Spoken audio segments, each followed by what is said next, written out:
Une fois tous les 2 ou 3 mois, je dois m'asseoir dans une pièce avec le policier qui enquête sur le meurtre de ma mère. Notre famille l'a rencontré pour la première fois il y a 6 ans, quand il est venu chez nous pour l'arrêter.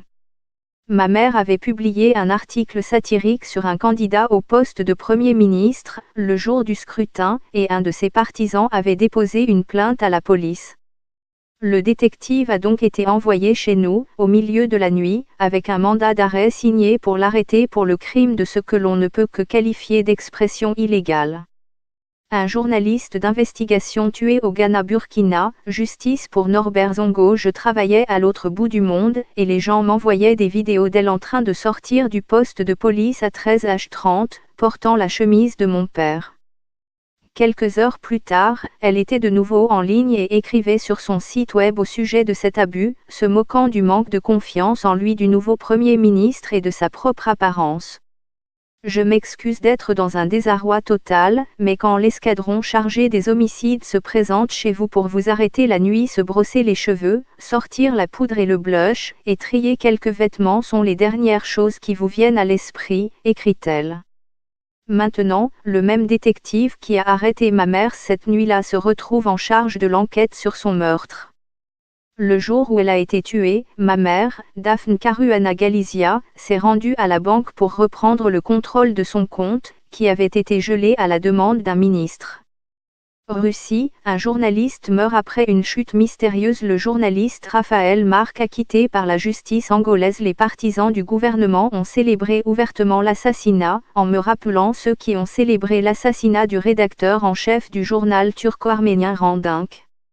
D'autres insinuaient que j'avais moi-même planifié le meurtre ou que ma mère avait risqué volontairement la même calomnie qui a été répétée à propos de James Foley, le correspondant américain qui a été enlevé et décapité en Syrie. La libre circulation des faits et des opinions, le fonds de commerce des journalistes, crée des sociétés plus justes et plus libres, a déclaré mon frère lors d'un rassemblement de diplomates européens, alors que nous étions encore sous le choc de la perte de notre mère.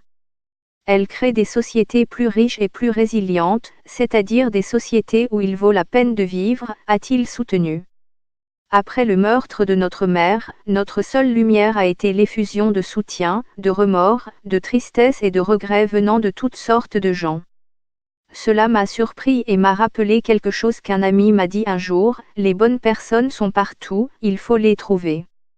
Assassinat d'Ahmed Hussein Sual, vie et mort d'un journaliste Anna Aremeyawana accusé de corruption au Ghana. Le désir de vivre dans une société libre et ouverte, où la loi est la même pour tous et où les droits humains sont respectés, est universel. Mais comme pour la plupart des désirs, il y a des hauts et des bas. Il est souvent trop tard lorsque nous nous rendons compte que quelques mauvaises personnes qui, comme la maladie humaine, seront toujours avec nous, ont pris la relève. La tâche que mes frères, mon père et moi nous sommes fixés depuis l'assassinat de notre mère est énorme, justice pour son assassinat, justice pour ses enquêtes et veiller à ce que cela ne se reproduise plus.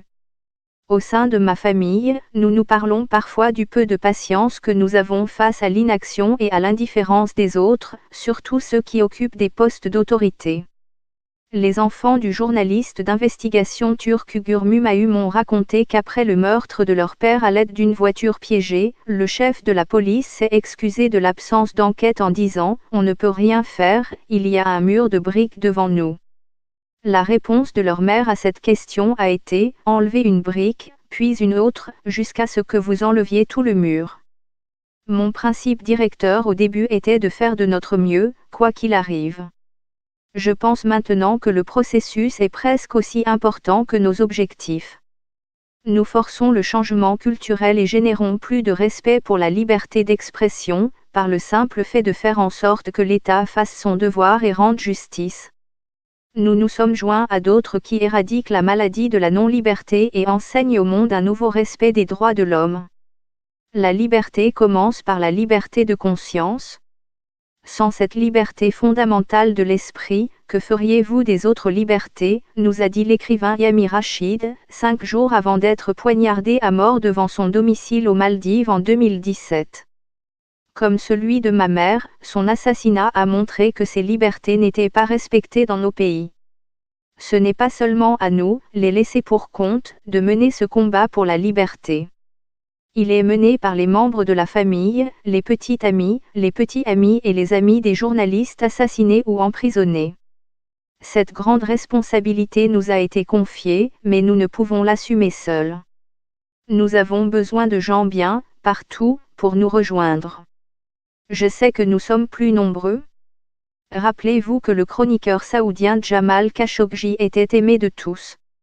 Dans tous ces meurtres, y compris celui de ma mère, il n'y a que peu ou pas de signe que l'État fasse un effort significatif pour condamner les personnes qui en sont responsables. Nous avons donc commencé par enlever la première brique, demander à Malte d'ouvrir une enquête publique pour déterminer quelles erreurs ont été commises pour empêcher le meurtre de son journaliste le plus éminent.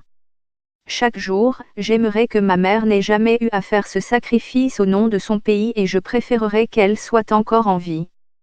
L'Arabie saoudite admet l'assassinat de Khashoggi mais comme l'a dit Khadija Ismailova, une journaliste azérie dont l'emprisonnement a été qualifié de choquant par des groupes de défense des droits humains, si nous aimons vraiment, nous voulons que nos proches soient qui ils sont.